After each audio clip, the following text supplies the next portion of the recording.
다윗의 마지막 말이죠. 오늘 23장 위에 소제목을 다윗의 마지막 말 이렇게 붙여주고 있는데요.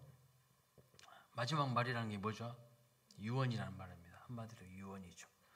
여러분, 유언할 때는 어떤 말을 하죠? 유언할 때는 중요한 말 하겠죠. 아무 말이나 할 수가 없겠죠. 마지막 말이기 때문에. 그래서 아주 중요한 이야기, 핵심적인 이야기를 다윗이 말하는 것이죠. 이 말 저 말 다 하지 않고 정말 꼭 후대에 남기고 싶은 말을 하는 것이 유언일 것입니다. 그래서 유언에는 진심이 담긴 말을 하게 되어 있어요. 유언까지 거짓말하는 사람들은 없어요. 유언에는 진심을 담긴 말을 합니다. 자, 그래서 다윗의 마지막 말은 크게 두 가지로 요약할 수가 있어요. 크게 두 가지로. 그래서 1절부터 7절까지는요. 내 인생을 이렇게 돌아보니까 내 인생에 하나님의 은혜 아니고서는 설명이 불가야, 이렇게 말하고 있는 거예요. 하나님의 은혜로 내가 살았다. 내 인생 돌이켜보니 하나님의 은혜가 절대적이었다. 이것을 말씀하고 있어요. 그리고 이제 우리 살펴보지 않았지만 다음 주 수요일날 이제 살펴보겠지만 미리 살짝 보자면 8절부터 9절까지는요. 다윗의 용사들의 명단이 쭉 나옵니다. 무슨 말을 하고 싶은 거냐면 다윗은 동역자들의 도움과 힘을 입어서 인생을 살았다는 것이죠. 여러분, 다윗 왕국은 대단했습니다. 그런데 다윗 혼자 잘나서 그렇게 된 것이 아니라 첫째는 하나님의 크신 은혜가 있었다는 것이죠. 그리고 다윗의 개인기가 뛰어난 것이 아니라 하나님의 은혜와 많은 동역자들의 보이지 않는 손길 때문에 이렇게 다윗 왕국이 든든히 섰다. 다윗의 인생이 아름다웠다. 이렇게 말하고 있는 거예요. 나라가 성장하게 되었다는 것이죠. 그래서 자기 자신을 높이기보다는 누구를 높여요? 하나님을 높이는 거예요. 하나님의 은혜였습니다. 두 번째는 누구예요? 나를 돕는 동역자들 때문에 내가 이렇게 하나님 앞에 아름답게 쓰임받았습니다. 동역자들과 함께 있습니다. 동역자들에게 영광을 돌리고 있어요. 하나님께 영광을 돌리고. 참 멋진 사람이죠. 그래서 오늘 우리에게 주시는 메시지가 무엇입니까? 내 힘으로 살지 않고 하나님의 은혜로 살게 하옵소서. 내 개인기가 아니라 동역자들과의 아름다운 동역의 관계 속에서 일할 수 있도록 도와주시옵소서. 돕는 좋은 동역자들을 붙여주시옵소서. 이게 우리가 간구해야 될 기도이라는 것이죠. 이게 오늘 우리의 중요한 메시지라는 겁니다. 이 두 가지가 있어야 다윗처럼 능력 있는 삶을 살아갈 수가 있다는 것입니다. 오늘 본문 1절부터 7절까지는 하나님의 은혜를 이야기하고 있어요. 하나님의 은혜. 내 인생 돌아보니 마지막 말로서 유언으로서 하나님의 은혜를 이야기하고 싶은 거예요. 하나님을 높이고 싶은 거예요. 그러면서 다윗은요, 자기 자신을 소개합니다. 자기 자신을. 자, 자기를 뭐라고 소개하느냐? 네 가지로 이야기합니다. 나는 부족하고 연약한 존재다. 나는 부족하고 연약한 그런 사람이다.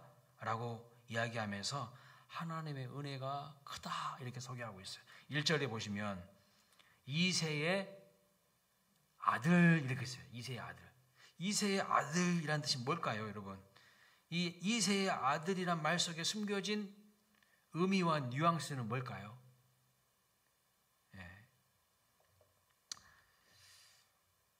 아무튼 이새의 아들이라고 일단 소개하고 있어요. 두 번째는 뭐냐면 높이 세워진 자, 높이 세워진 자라고 이야기합니다. 높이 세워. 하나님이 자기를 높이 세웠다. 높이 세워진 자라는 것은 수동태죠. 수동태. 자기 힘으로 세워진 게 아니라 하나님이 높이 세우셨다는 뜻이죠. 세 번째는 기름 부음 받은 자라는 뜻이에요. 여러분, 기름 부음 받았다는 걸 뭘 의미하죠? 사명자라는 것을 의미합니다. 사명자. 네 번째로 이스라엘의 노래 잘하는 자라고 말하고 있어요. 노래 잘하는 자라는 것이 무슨 의미냐면요, 그 사람은 예배자였다라는 것을 말합니다. 예배자. 특별히 하나님을 노래하면서 하나님을 예배하는 자였다라고 자기 스스로를 그렇게 지금 소개하면서 고백하고 있어요. 자, 좀 더 자세히 살펴보면 먼저 이새의 아들. 이새의 아들이라는 것은 무슨 뜻일까요? 나는 그냥 초라하고 어떻게 보면 평범 이하의 그런 집안 출신이라는 뜻이에요. 나의 아버지는 이세인데 그 사람은 유명한 사람이 아닙니다. 그냥 가난한 집안 출신이다 이런 뜻이에요. 그러니까 우리 아버지는 별 이름 없는 분이셨다 이런 뜻이에요. 이세의 아들이라 이 말은.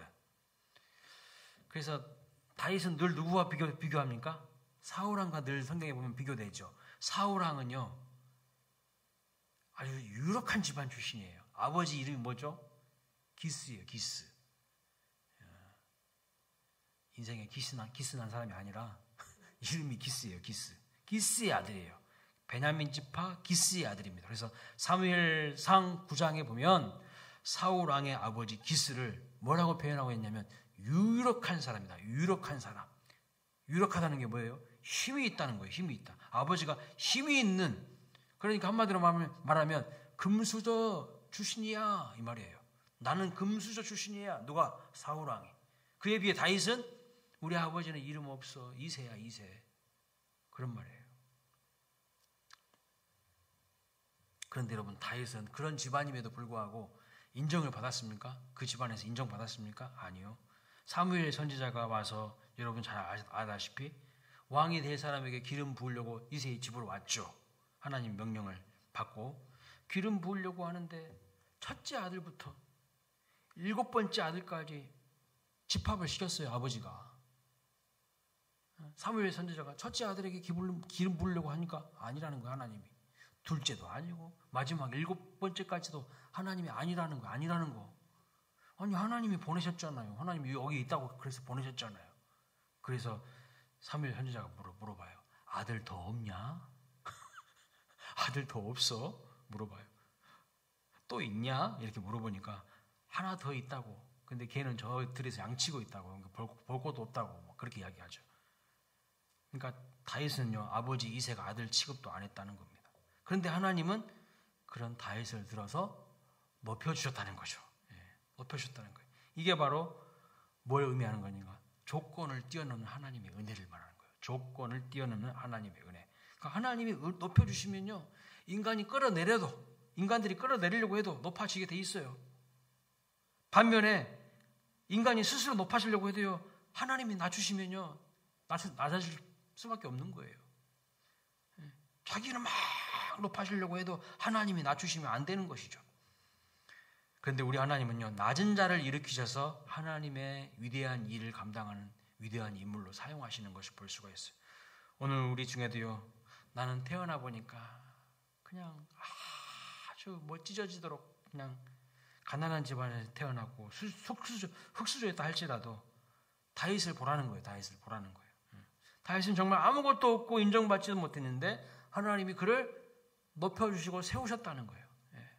하나님이 높여주시고 세우셨다는 거예요. 그래서 하나님의 은혜가 주도하는 인생이었다고 그는 고백하고 있어요. 하나님, 내 인생을 하나님이 그렇게 높이셨네요. 고백한다는 겁니다. 자, 두 번째는 높이 세워진 자 이렇게 말씀하고 있는데 수동태죠. 수동태. 하나님께서 나를 세워주시는 인생이었다는 거예요. 하나님께서 세워주시니까 비천한 자리에 있었지만 그는 쓰임받을 수 있었어요. 자기 스스로 그렇게 된 게 아니라는 겁니다. 여러분 이스라엘 사람들에게 지금도 물어보면요. 누구를 가장 훌륭하다고 존경하다고 이야기할까요? 제일 이스라엘 사람들이 좋아하는 사람이 누군 줄 아세요? 아브라함. 믿음의 조상이죠. 심지어 아브라함은요. 유태교회에서도 이슬람교회에서도 기독교회에서도 다 아주 그냥 믿음의 조상이라고 합니다. 아브라함은 다 알아요. 근데 아브라함 아니에요. 아브라함 아니라고요. 이스라엘 사람들 제일 좋아하는 사람 아브라함 아니에요. 그럼 모세 얼마나 훌륭한 사람입니까? 그 백성들을 애굽에서 출애굽시킨 민족의 지도자 아닙니까? 근데 사실 모세도 훌륭하긴 하지만 모세도 아니에요. 이스라엘 사람들이 제일 좋아하는 사람은요 다윗이에요. 다윗. 그래서 이스라엘의 정체성을 상징하는 것이 이스라엘의 국기거든요. 국기. 이스라엘 국기에 뭐 그려져 있는지 아세요? 다윗의 별 그려져 있어요. 다윗의 별. 이스라엘은요 앰뷸런스 아시죠? 119 앰뷸런스. 엠블라스에도 적십자가 다른 나라는 다 그려져 있잖아요. 거기는요 엠블라스에도 다윗의 별이 그려져 있어요. 그만큼 다윗을 존경하고 사랑합니다. 그래서 이스라엘의 정체성이 뭐냐? 다윗의 나라라는 이야기예요. 다윗의 나라. 그러니까 이스라엘 백성들은 지금도 다윗을 최고로 여겨요. 최고. 다윗이 이스라엘의 모든 기초를 다져 놓았다고 생각하는 거죠. 가장 강성했을 때, 가장 부요했을 때가 언제냐? 다윗이 통치하던 시대라고 이야기를 합니다. 그래서요, 먼저 12지파의 통합체를 만들 때가 언제냐면 다윗이 다스릴 때예요. 사울 왕이 다스릴 때만 하더라도요, 12지파가 완전히 통합을 이루지는 못했어요. 그러나 다윗이 왕이 되었을 때 10지파가 통합되고 통일이 된 것을 볼 수가 있어요. 그리고 이스라엘의 수도는 어디입니까? 예루살렘인데 다윗 전까지만 해도 그 예루살렘에 누가 살았어요? 여부스 족속이 살았어요. 이미 우리 다 살펴봤습니다. 여러분들은 처음 듣는 것처럼 지금 하고 계시는데 여부스 족속이 살았어. 그 예루살렘에. 근데 다윗이 왕이 되면서 그 이방 족속인 여부스 족속을 다 몰아냈어요. 그러면서 하나님의 거룩한 성 시온성을 만들었어요. 누가요? 다윗이. 그래서 그 시온성을 다른 이름으로 다윗성이라고도 합니다. 그러니까 다윗은 예루살렘 시온성을 수도로 만든 사람이에요. 이스라엘 12지파를요 다 하나로 통일시킨 사람이야. 대단한 사람이죠. 거기다가 가장 중요한 것은 이스라엘의 정체성은 하나님의 백성인데 하나님의 백성에게 가장 중요한 게 뭘까요, 여러분? 성전이에요, 성전. 근데 그 성전을 누가 건축했어요? 누가 건축했어요? 솔로몬이 건축했잖아요. 근데 솔로몬이 건축하도록 모든 준비를 다 시켜준 사람이 누구예요? 다윗이에요. 그러니까 다윗이 지었다 해도 과언이 아니에요. 다윗이 다 준비해 놓은 거야. 엄청나게 많은 재정을 들여서 다 준비해 놓은 거예요. 그러니까 솔로몬은 그냥 아버지가 다 준비한 거에 그냥 숟가락 하나 얹은 것 뿐이에요. 그러니까 이스라엘의 기초를 다져놓은 사람은 다윗입니다. 수도를 만들었죠. 성전을 만들었죠. 12지파를 하나로 통일시켰죠. 그래서 다윗이 최고다는 거예요. 최고. 하나님이 이토록 다윗을 높이셨다는 겁니다. 그래서 하나님께 쓰임받은 인생은 행복한 인생이죠. 진짜 행복한 인생. 여러분의 인생도 하나님이 높이시고 세워지는 그런 쓰임받는 인생 되시기를 주님의 이름으로 축복합니다. 세 번째로요, 기름 부음 받은 자, 이렇게 자기 자신을 이야기하고 있어요. 기름 부음. 기름 부음을 받았다는 것이 뭐 의미하죠? 사명자라는 거예요. 사명. 구약시대에는 기름 부음을 받는 사람이 딱 세 사람이에요. 누굽니까? 왕, 제사장, 선지자예요. 특별한 기름 부음 받는 자. 이 사람들은 다 사명자라는 뜻입니다. 하나님의 부르심이 있었고 그 부르심에 응답하고 순종하는 사람들이 뭐예요? 사명자인 거예요. 오늘 우리는 다 사명자이죠. 구약시대에는 특별한 사람들, 특정한 사람들만 사명자였어요. 그러나 오늘 예수 그리스도께서 오셔서 십자가의 죽으심으로 말미암아 하나님과 우리 사이에 다리를 놓은 다음에는요, 우리 모두는 예수 안에서 뭐예요? 사명자예요. 사명자. 그래서 베드로전서 2장 9절에 보면 신약시대의 모든 그리스도인들을 뭐라고 말하냐? 이렇게 말해요. 택하신 족속이에요. 왕같은 제사장이에요. 거룩한 나라요. 그의 소유된 백성이라고 말하고 있어요. 그러면 왜 우리를 거룩한 택하신 족속으로, 거룩한 나라도 왕같은 제사장으로, 그의 소유된 백성으로 부르셨어요? 그 이유가 뭐라고 했습니까? 거기 2장 9절에, 베드로전서 2장 9절에 이는 아름다운 덕을 선포하게 하려. 우리를 통하여서 하나님의 아름다운 덕, 이게 뭐예요? 복음의 증인으로서 하나님의 말씀을 증거하게 하는 그 사명이 있다는 거예요. 전도자의 사명이 있다는 거예요.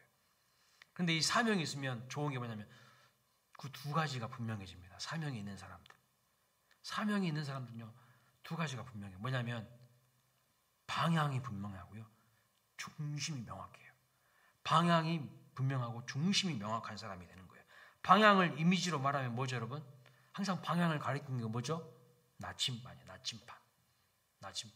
그 다음에 중심이 명확한 사람. 중심을 이미지로 표현하면요, 넘어졌다가도 중심이 분명하니까 다시 탁 일어서는 회복 탄력성이 있는 오뚜기예요. 오뚜기. 방향은 나침반이고 중심을 이미지로 표현하면 오뚜기라는 거예요. 사명자는요, 항상 방향을 잃지 않습니다. 사명자는요, 사명이 없는 사람들은 인생을 헤매고 돌아다녀요. 인생을 헤매고 돌아다녀요. 여기 있기고 저기 있기고, 여기 가면 뭐가 재밌는 것이 있을까? 저기 가면 뭐가 재밌는 것이 있을까? 여기 있기고 저기 있기고 하다가 인생 다 보내. 헤매고 다녀. 방황합니다. 그런데 사명자는요, 항상 방향이 어디죠?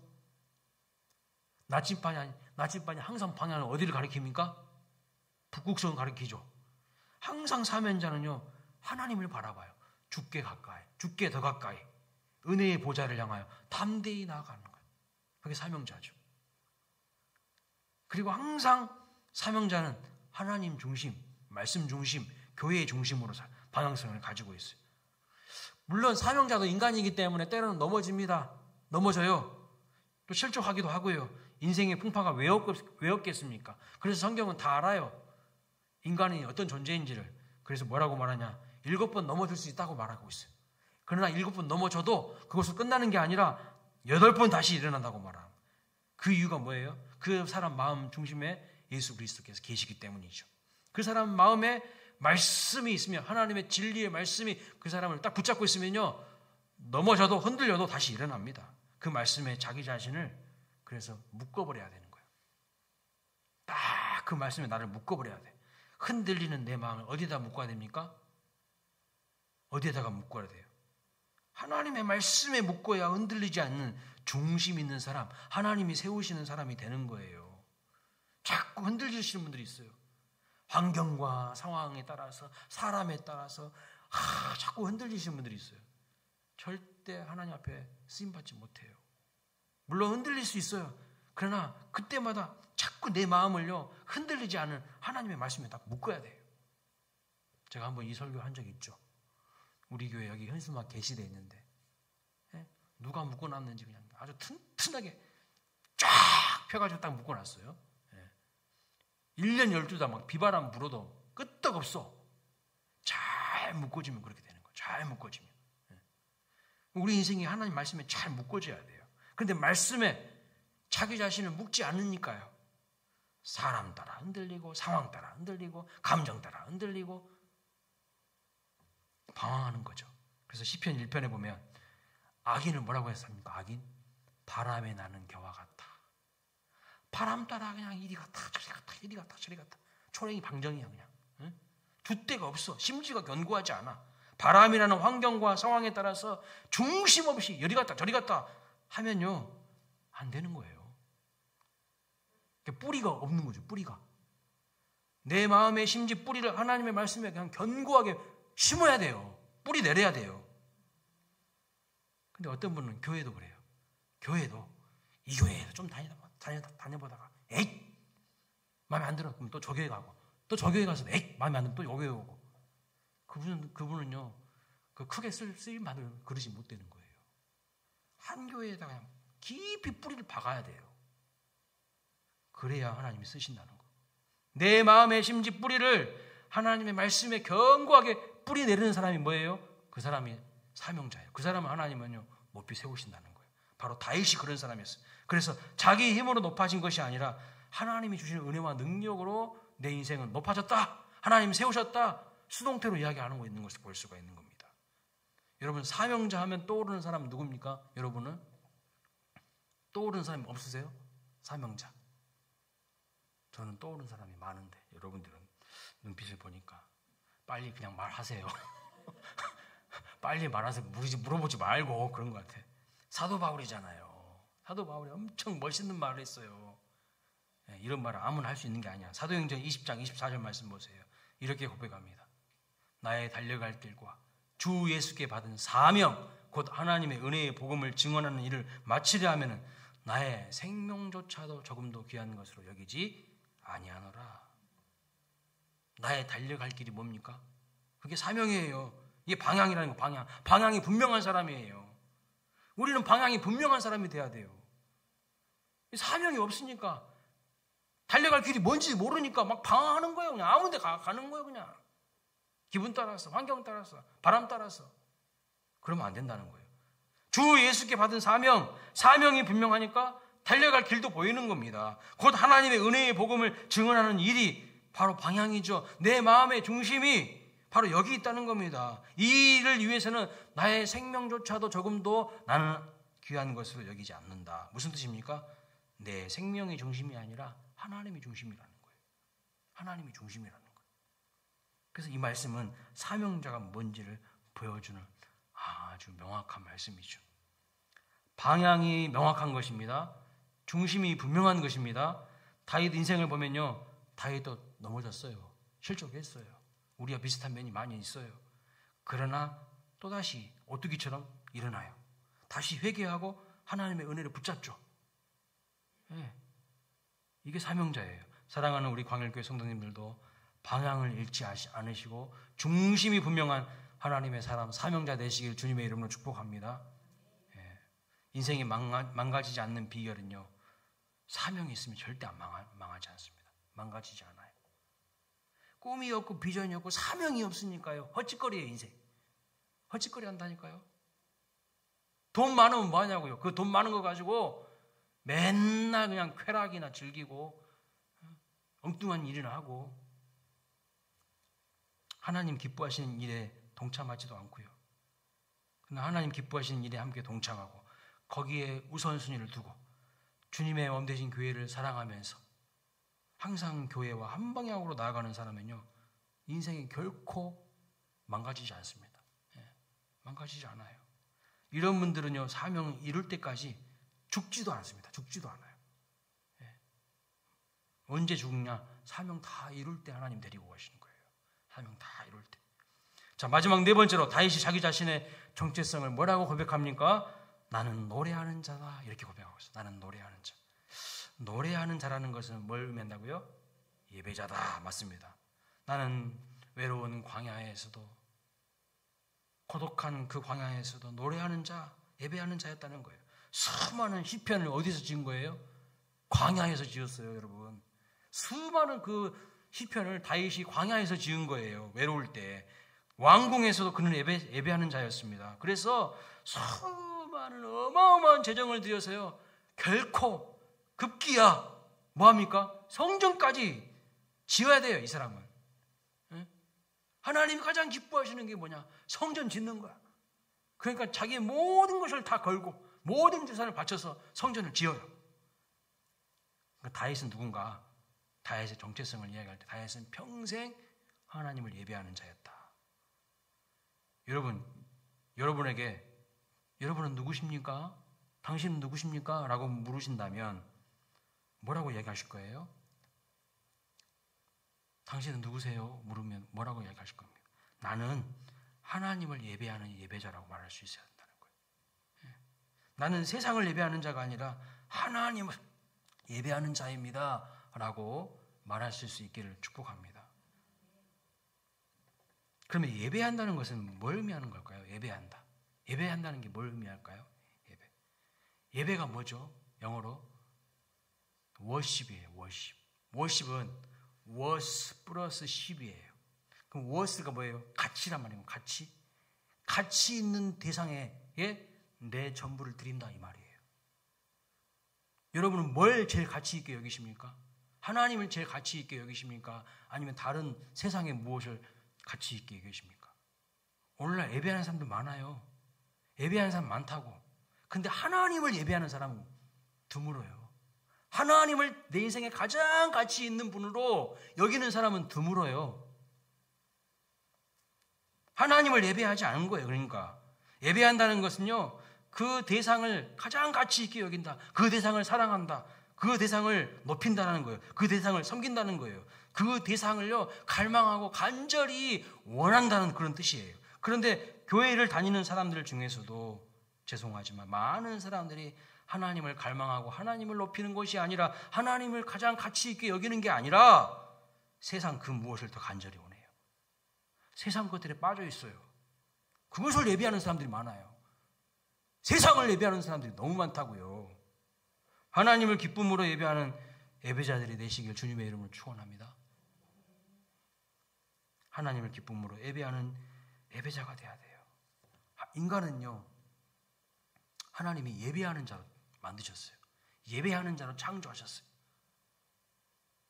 그런데 그 죄로 인하여서 마음이 깨지고 타락한 인간은 하나님을 예배하는 것이 아니라 다른 것을 예배하게 돼 있어요. 다른 것을 찾아요. 하나님 앞에서 만족을 못 누려요. 꼭 엉뚱한 것을 찾아 헤매는 거예요. 방황하는 거예요. 그래서 하나님을 예배하는 자는요, 어떻게 된 줄 아세요? 하나님을 닮아가요. 하나님을 닮아간다고. 근데 다른 우상을 예배하잖아요. 그 우상을 닮아갑니다. 신기하죠? 이게 하나님의 말씀에 있어요. 그 대상을 사랑하고 그 대상을 예배하면 그 대상을 닮아간대요. 우상을 예배하고 우상을 섬기는 자들은 어떻게 된 줄 아세요? 우상처럼 생기 없는 자들이 돼요. 여러분, 우상이 생기가 있습니까? 우상은 목석이에요. 생각도 없고 감정도 없고 의지도 없는 게 우상이에요. 그냥 내 마음속에 어떤 것들을요, 어떤 갈망을요, 어떤 형체에다가 투영시켜 놓는 거야. 어떤 대상에게 투영시켜 놓는 거야. 그 우상은 아무런 생기도 없고 무능력하고 무지하고 그래요. 근데 우리 하나님은 전능하시고 전지하시고 우리의 마음을 헤아릴 수도 알고 우리와 교통하길 원하시고 인격적인 분이시고, 그러니까 내가 예배하는 대상을 닮아가게 된다는 거예요. 하나님을 예배하는 자는요, 아버지 하나님의 자녀로서 하나님을 닮아가요. 다윗이 얼마나 하나님을 사랑하고 하나님을 갈망하고 하나님과 함께 동행하기를 원했는지 여러분 아시죠? 언약궤가 다윗성으로 돌아올 때 어떻게 합니까? 자기 바지가 내려간지도 모르고 막 어찌할 바를 모르고 춤추고 하나님을 노래하고 하나님을 기뻐합니다. 하나님을 예배합니다. 왕이지만 하나님 앞에서 눈치 보거나 체면 따지는 게 있지 않았어요. 이 부분을 연구한 성경 학자들에 의하면 이렇게 표현하더라고요. 그렇게 하는 것은, 다윗이 그렇게 하는 것은 당시 광대들이 하는 행동이었다, 이렇게 표현하더라고요. 그러니까 다윗은 하나님 앞에서 어떤 사람이었다는 거예요? 춤추는 광대였다는 거예요. 춤추는 광대. 나 왕이지만 나 하나님 앞에서 예배할 때는 춤추는 광대야. 그랬다는 거예요. 하나님을 기쁘시게 하기 위해서 자기 스스로를 낮추어 겸비하고 하나님을 높이는, 자기 스스로 광대를 여기면서 자기를 던졌다는 거예요. 자기를 던졌다는 거예요. 그렇게 온몸을 던져서 하나님을 높일 때 다윗은 기쁨이 넘쳤고, 그렇게 예배함을 통하여 다윗은요 힘을 얻었다는 거예요. 하나님으로부터 힘, 능력을 얻었다는 거예요. 그래서 예배드림이 기쁨이 된 거예요. 예배드림이 기쁨, 자기 삶의 원동력이 된 거예요. 예배를 통해서 뭐 능력도 얻지도 못하고 뭐 아무런 기쁨이 없는데 예배를 뭐하러 드립니까? 하나님 앞에 내가 은혜 받아야죠. 하나님, 내가 은혜 받아야 삽니다. 이런 간절한 마음으로 하나님 앞에 예배 드려야 될 거 아닙니까? 그래서 느헤미야 8장 10절에 보면 이런 말이 있어요. 띄워줘 보세요. 느헤미야 8장 10절 자막. 여호와로 인하여 기뻐하는 것이 너희의 힘이니라 그랬어요. 또 이사야 40장 31절에 오직 여호와를 앙망하는 자는 새 힘을 얻으리라고 하셨어요. 시편 84편 5절에 주께 힘을 얻고 그 마음에 시온의 대로가 있는 자는 복이 있다고 하셨습니다. 그렇습니다. 공통점이 뭐예요? 우리 모두 하나님을 기뻐하고 예배함으로 하나님이 주시는 그 힘으로 날마다 승리하는 인생이 되시기를 주님의 이름으로 축복합니다. 엉뚱한 것을 붙들고 예배하니까요 삶에 생기가 없고 기쁨이 없는 거예요. 거기에 빠져 있으니까요.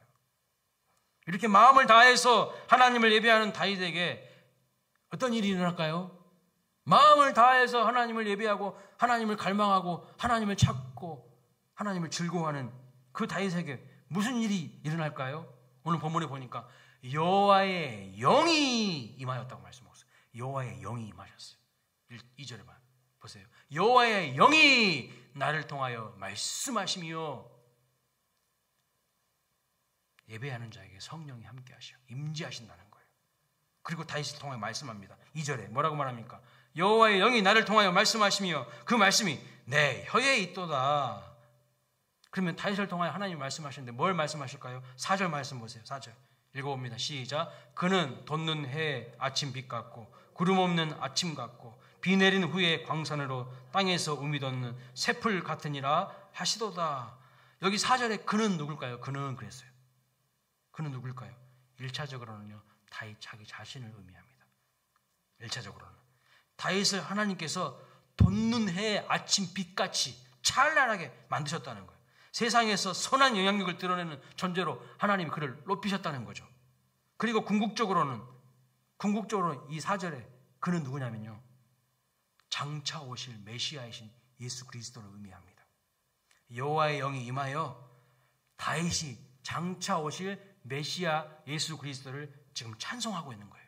높이는 거예요. 그런데 그 메시아를 찬송하는 다윗에게 하나님이 어떤 은혜를 주신다고 말씀합니까? 어떤 은혜를 주셨다고 다윗이 고백하고 있습니까? 5절 말씀 보세요. 이렇게 고백합니다. 읽어볼까요? 시작. 내 집이 하나님 앞에 이같이 아니하냐. 하나님이 나와 더불어 영원한 언약을 세우사 만사에 구비하고 견고하게 하셨으니 나의 모든 구원과 나의 모든 소원을 어찌 이루지 아니하시랴 그랬어요. 하나님께서 그의 집을 견고하게 붙들어 주셨다는 거예요. 그의 모든 소원을 다 이루어 주셨다고 말씀하고 있어요. 그렇게 고백하고 있어요. 그러니까 장차 미래에 메시아이신 예수님을 통하여서 주어질 그 축복들을 다윗은요 현재적으로 경험해 버리는 거예요. 아직 메시아 예수님 안 왔어요. 그럼에도 불구하고 장차 오실 예수님을 통해서 오실 모든 축복을 그가 살아있을 동안에 현재적으로 경험하고 누렸다고 고백하고 있는 거예요. 엄청난 복을 받은 거죠. 하나님을 경외하고 하나님을 사랑하며 하나님을 마음 다하여 예배하였던 다윗에게 이런 복을 내리셨듯이 여러분들도 진정한 예배자 되셔서 이런 복을 누리시기를 주님의 이름으로 축복합니다. 정리합니다. 다윗은 자기 마지막 인생을 해고하면서 이제 다 왔어요. 사무엘하 다 왔어요. 다 끝났어요. 24장까지밖에 없으니까. 해고하면서 뭐라고 이야기하는가? 나는 부족한 인생이야. 나 연약한 인생이야. 자세히 내 인생 뜯어보면 나 연약한 거 투성이고 부족한 거 투성이야. 근데 하나님이 나를 이렇게 높여주셨어. 이렇게 하나님께서 나에게 은혜를 부으셨다고 이렇게 이야기를 하는 거예요. 우리도 이런 다윗과 같은 고백을 할 수 있기를 소망합니다. 연약하지만 부족하지만 하나님이 높이 세워주셔서 기름 부음을 받아 끝까지 사명을 감당하고 하나님을 노래하며 하나님을 예배하는 자로 하나님의 은혜를 높이시는 인생이 되시기를 주님의 이름으로 축복합니다. 네. 그리고 다윗은요 이제 8절부터 보면 동역자들을 막 높여주는 거예요. 나를 도와줬던 동역자들 칭찬하고 높여주고 그들이 있었기 때문에 내가 있다고 이렇게 높여주는 것을 볼 수가 있어요. 확실히 어떤 사람인 것 같습니까? 된 사람이죠. 된 사람. 어떤 사람은 지 잘난 말에서 살아요. 그냥 자기만 막 높여. 근데 입만 열면 이 사람은 하나님 높여요. 하나님 자랑해요. 그리고 입만 열면 내 주변의 동역자들, 나를 도와줬던 사람들 높여주고 축복해주는 거예요. 오늘 우리도 다윗과 같은 고백이 있으시기를 주님의 이름으로 축복합니다. 자, 찬양하겠습니다. 302장 찬양하겠습니다.